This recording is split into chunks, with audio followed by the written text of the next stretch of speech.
So hello guys, welcome back to our vlog. This is Mindanaon Farmer. We're here at our farm in the afternoon. Now it's afternoon around 4 o'clock. So our activity for today is going to plant coconut. This is our coconut. This is the native variety of coconut. So as you can see, these are native one. So this is already 60 to 70 years old guys. So as you can see, still good naman yung kanyang mga bunga, even after 60 years old, maganda pa rin.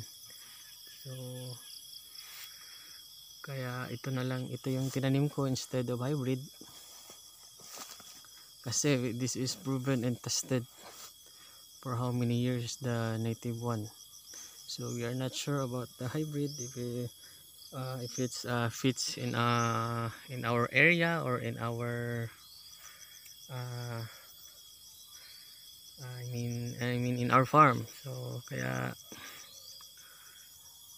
ginawa ko, I decided to plant the native one, even there's no fertilization.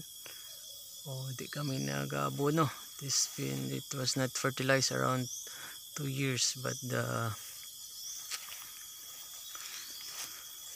as you can see, yung bunga niya, it's still okay.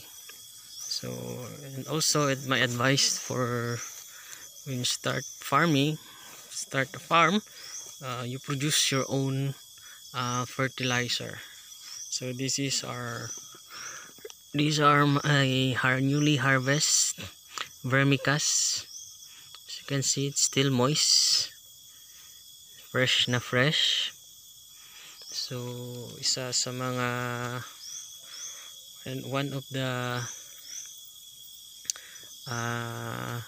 mga magastos sa farm is you will buy your fertilizer. So I advise you to do the vermicomposting para makasave tayo sa ating inputs sa ating farm. So ito yung tanim namin. So the planting distance for coconut is 10 by 10 by the Philippine Coconut Authority.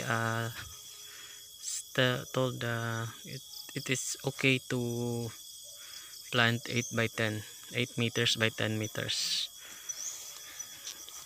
So ito, old na yung aming niyog, but still maganda pa rin yung bunga, kaya nagtanim ako. So hindi kasi maganda pag tinaniman mo ng, if you plant hybrid, if you mix hybrid and native, so it will do the cross pollination guys. Kaya hindi mo rin makikita yung kaibahan ng hybrid kasi nagko-cross pollinate. So mas maiging magtanim ka ng hybrid lang lahat para maiwasan mo yung cross pollination. So mag start na tayo. Ito yung natin, around more than 2 feet. Guys, 2 feet yung natin. So maglalagay tayo ng vermicast.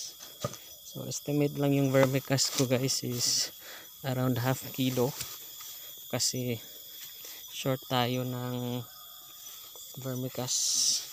Tinatamad akong bumalik sa area. Dito na tayo sa loob So ito lang, ganyan lang guys, karami. So lalagay muna natin yan, then tatakpan natin ng soil. Yan. So mas maiging topsoil yung tambak natin guys, kasi may nutrients siya. Problema kasi mag-isa lang tayo, kaya didemo ko lang.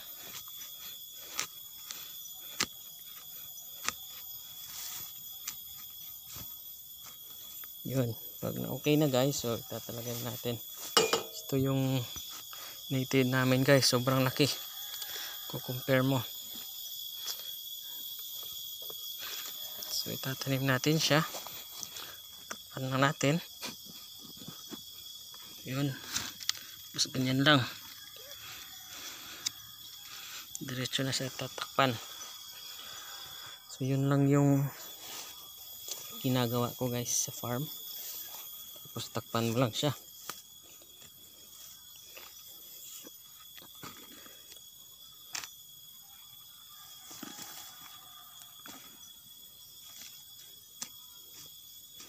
So, mahirap kasi guys, kasi mag-isa lang tayo, kaya wala tayong videographer. Yan.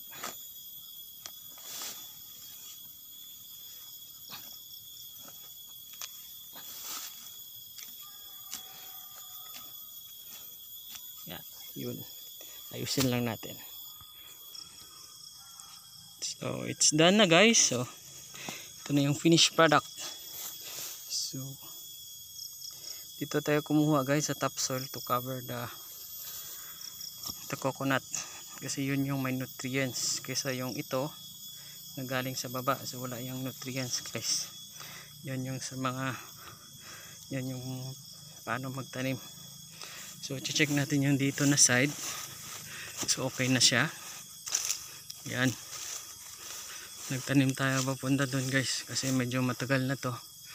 So kailangan nating palitan, o dapat mayroon ng sumunod na niyog. So yun lang muna yung update natin sa farm guys.